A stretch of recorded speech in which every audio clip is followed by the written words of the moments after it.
Spiritual gangsters, this your OGs, Treese. And Rane. Welcome to another episode of Trybe Vibes. Let's get into it. So, welcome back to our segment, High Times. Hope you've been enjoying it. This is just basically a continuation of our last episode. If you haven't seen our last episodes of High Times, go check that out. For sure. Right, but we're just going to get right into it. Let's go. Now we're back with Rane because she has reached maximum high, and I'm going to ask her these questions. Describe exactly how you're feeling right now. Great. Chilling. What does it mean to you to have a good life?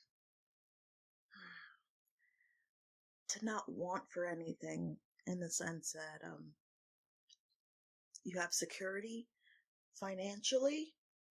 Facts. Like emotionally. Facts. And spiritually. Ooh, mentally. That's a big one for me. Right. Mental, emotional, financial, and spiritual stability. And security. The American dream. The American dream? I mean the American dream as a synonym of idealism. Yeah. Well, just to be balanced. That's true. You know, Balanced. It's not necessarily having house and white picket fence and right. Married with kids, because that is not for me, that is you're describing a prison. Right. I wouldn't, you know what I mean? Right. So it's not quite the American dream, but just balance in all the four major aspects of your life. That's facts. No proof. What is real life, or are we in a simulation? Is this real life, or are we in a simulation? I believe it's a little bit of both. Okay, explain. Like, we are living our life to the best of our knowledge, and what we are experiencing is real in the sense that it feels authentic to us. Right? So that's the real part. That's the real part. Okay. Simulation part, I feel, is the fact that our quote-unquote real world is really just one layer of the hole that we're being blocked from. Huh? What?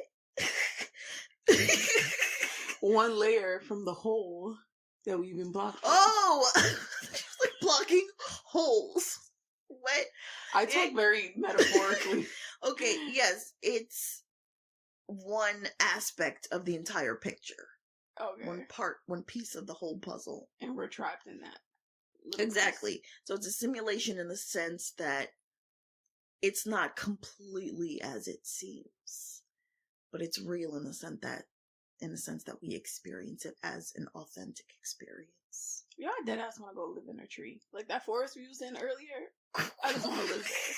I want to have my own curated forest. Remember when I used to say that all the time? That was like my big line. Anytime I was like frustrated with like work or school or anything, I'm like, fuck it, I'm gonna live in a tree. But I want a curated tree. I don't want certain bugs and certain animals. Only butterflies. Only the butterflies and no snakes, especially venomous ones. Maybe a gecko. They're cute. The little lizards. Lizards are cute, but they can get annoying. What makes a piece of art real? How it affects us. Yeah, because it could be real to somebody and not real to somebody else. Exactly. But if the collective all agrees that it's real and agrees upon its speakability, then it's considered real art and worth something. That puts a monetary value, but does monetary make it real or not? Exactly. My answer is no. Well, that's correct. But society will otherwise disagree. Yeah. So there's this quote. I say this quote all the time. It's from this local artist, Thomas Cool. Mm-hmm. Well, local in New York. I don't look. He was local. New York artist. Thank you. That makes more sense. New York artist. Right. Mr. Look. Yeah. Mr. what? Cool. Oh, Mr. Cool. Thomas Cool. Where I was sitting in on a lecture that he was giving, and he said that it is not because back then I was an art major. It's not our job as artists to produce a full picture for the viewers. We're not there to impress a full picture on the viewers. It's our job to simply provide the pieces to the puzzle so that the viewer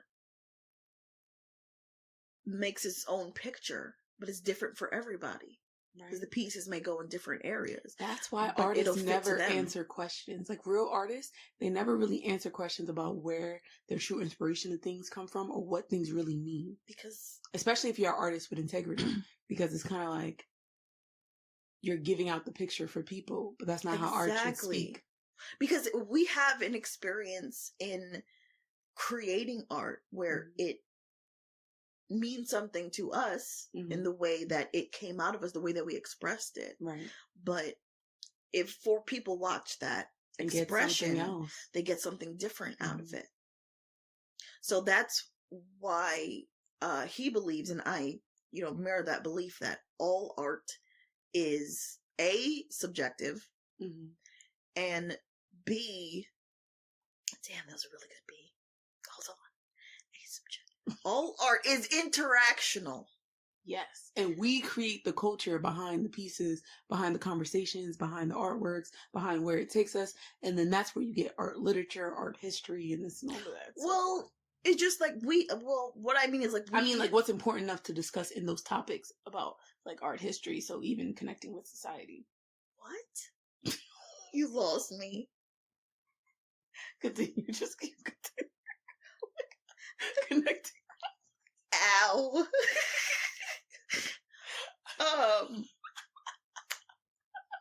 I'm pretty sure there was a nugget in there. I just couldn't catch it.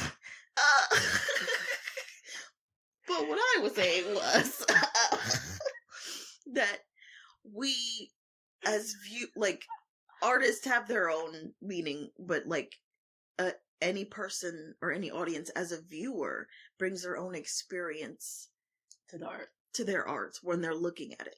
So I can splash, the color blue there, and for me, blue could have evoked a tranquil feeling. Some people be making bullshit ass art, and just because they got art friends, they're able to have a fucking gallery, and everyone's gonna get around and agree that it's fucking art with his fucking trash. All nepotism and 1,000% who you know is what makes a quote unquote successful artist in the terms of monetary value. You can live in your loft in downtown Manhattan with let me stop roasting people. Let me calm down. People live life, But your stupid little loft, but your career as an artist, living, doing whatever you want to do, and then you spend once a day in the park painting birds for your new gallery. Well, you're living off the trust funds of your parents. Shit. Bullshit. Patookie. Patookie? Is that a spit noise? Wait, did you just say a spit noise? Oh gosh, I've never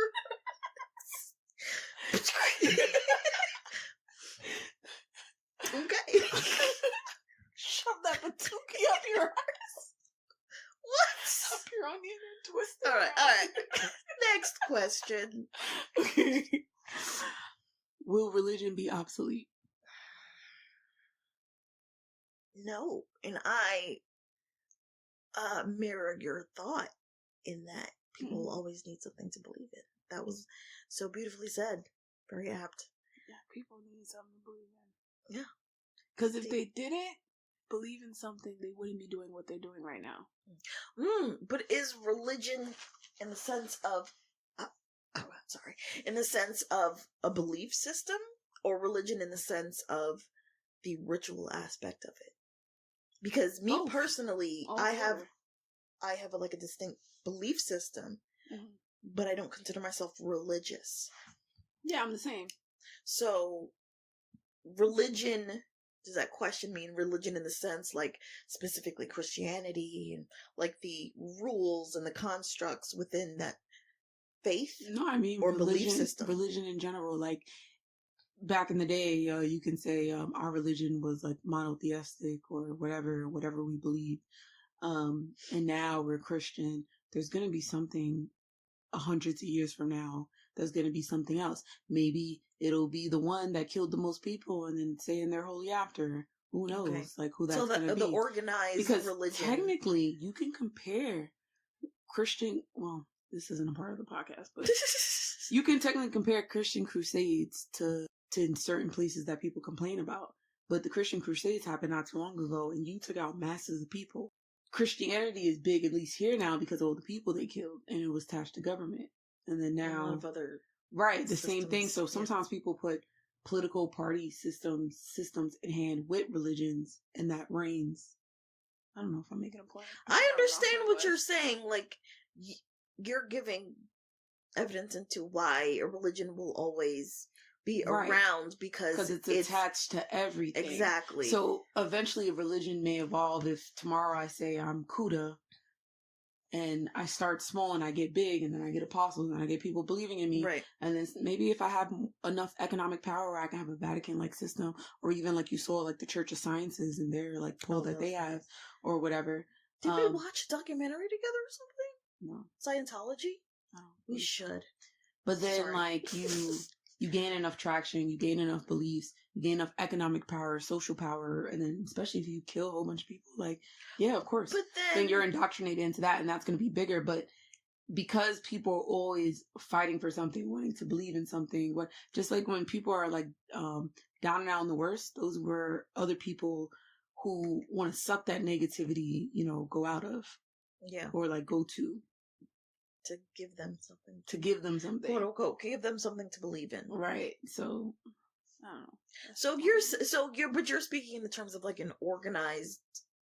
Like, no, construct. I'm saying how things unorganized, just beliefs can lead to a bigger construct, and the balance of that and the bubble and the energy of that will eventually make other things. Yeah. I know I understand what you're saying. I believe it's a bit, I have, I guess, a bit more hope for people where the organized part of like practicing religion or practicing your belief system, like that whole part, I feel like that might fall away in a sense. No, because people always want connection and want other people to believe the same thing they believe, so they're not in a different boat than anyone else. But that's what I mean. Like, do you feel like eventually we'd all wake up and realize that we're all in this together? You know what I mean? We are connected. Never. Okay. That's the duality of life. There will never be a point in history where every single person on earth says, now we're together and we're one. We're stopping this. I would like to think maybe in it's a personal belief. Bitch, calm down. No, it's not going to happen. I promise you. But how do you promise? You going to be around 3,000 years? I promise you. So you going to tell me we're going to circle back to this conversation? Yeah, my spirit will find your spirit. Okay, got you. And I'll be like, at 3 p.m. If you see a little 4,000 years from now? At 4,000 years from now, at 3 p.m., Jeremy bury me. From the show. I got you. That was cute. We're gonna circle. Let's put a pin in it from now. Okay. Any hoozlebees. Next question. Facts. My leg is dead. Okay, next question. Where in the world would you want to be right now? Oh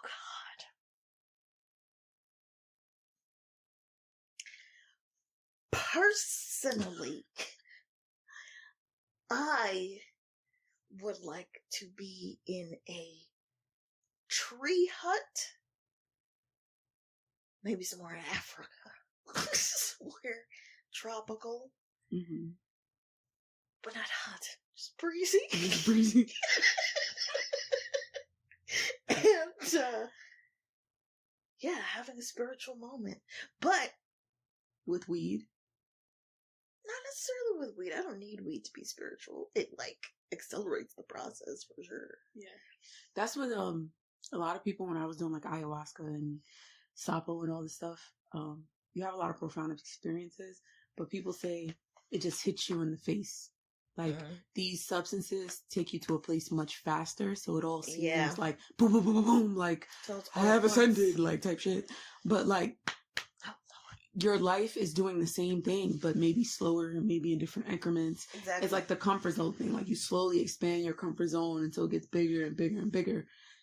These drugs just take it to like, just stretch out. Like how I said the last time I left the Earth. Right.